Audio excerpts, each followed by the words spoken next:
两个是吧？来给我，这个đẹp không cả nhà. Bữa nay mình rủ bạn đi đến đây là để tham gia thập đại Quan Âm nè. Thấy không? Những vị là tham gia cái này nè, quá chừng đông là thấy không?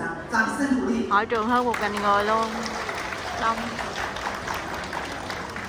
好，现在打开灯，来注意听哦，注意听哦，注意听这里，注意听这里，来看我，看我，关键到了，你的白片还在不在？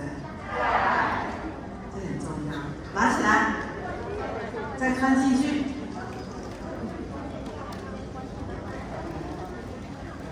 穿进去，穿进去以后，来穿到底下，穿进去以后发生什么事？